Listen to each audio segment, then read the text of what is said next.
Hi everyone, welcome back to Level Up with Virginie. I'm Virginie.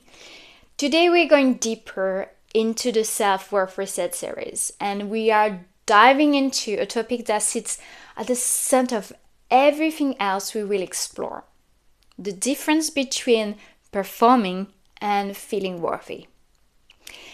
This one is one of those distinctions that once you see it, you cannot unsee it. And for me personally, it explains years of professional behaviors that didn't quite make sense at the time, even though from the outside everything looked fine. Let me start by clarifying what I mean by performing. When I talk about performing, I mean showing up as a version of yourself that doesn't feel safe to relax and just be. It looked like this. You project confidence because it doesn't feel safe to be unsure. You play a role because being fully yourself feels risky. You succeed externally, but internally you're wired, constantly on guard. On paper, everything looks good. A big role, real responsibility, high expectation, but inside, your system never quite settles. In those moments, performing becomes a form of protection. It's like putting on an invisible armor before you start your day. And for me, sometimes that armor was literal, like putting on a powerful suit or on a lipstick that says, "Don't mess with me today." And sometimes it's behavioral, it's keeping people at arm's length, over preparing for everything, and avoiding being seen as learning as you go. Because underneath that armor lives a quiet fear. If people really see me, they might realize I don't belong here.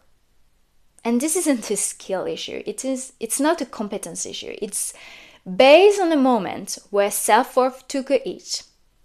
And I want to be very clear about something. This pattern isn't a flaw or weakness. It is a protective response to a moment where self-worth was shaken. In fact, high performers are often more likely to fall into this pattern. Why?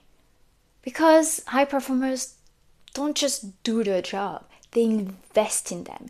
They care deeply about their work, the reputation, the trajectory they are building.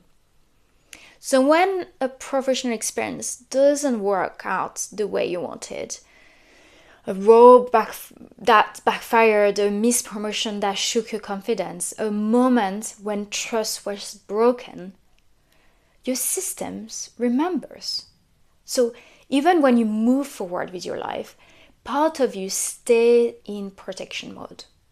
You perform, not because you want to, but because at some point, being yourself didn't feel safe.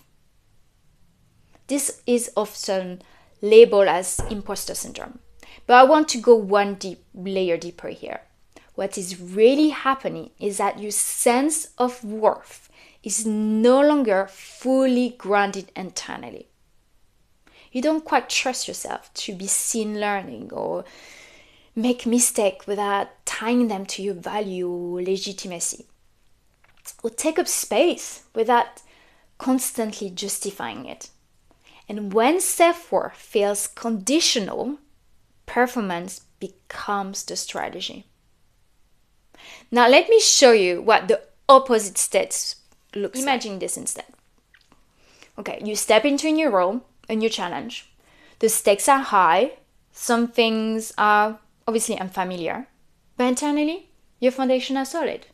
You trust yourself, not because you know everything, but because you trust your ability to figure things out. You know that mistakes are part of mastery, learning doesn't threaten your value, and being a beginner at something doesn't make you less legitimate in your role. You feel safe being seen by your peers, by your team, by your leadership. And that's not arrogance. That's self-worth in action. So here's the distinction I want you to hold into. Performing is driven by fear of exposure. Feeling worthy is grounded in self-trust. Confidence tools won't touch this layer at all. We can learn how to speak up, how to present better, how to appear more confident. But your worth still feels conditional. Then you will keep reaching for your armor.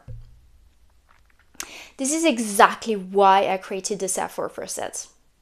Not to make people more confident, but to help them rebuild the internal foundation that makes confidence less necessary. If this conversation resonates with you and you feel ready to explore it further, the Self-Worth Reset program is there for you. You'll find the detail on my website below. Now, I will leave you with this.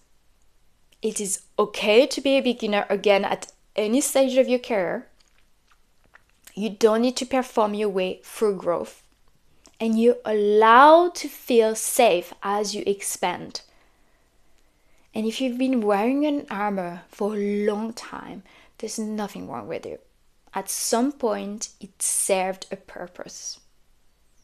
It kept you safe when you needed it. But what once protected you is likely holding you back now. And that's when it becomes time to reset. If this series resonates with you, let me know in the comments and share it with someone who might need to hear this today. Until next time.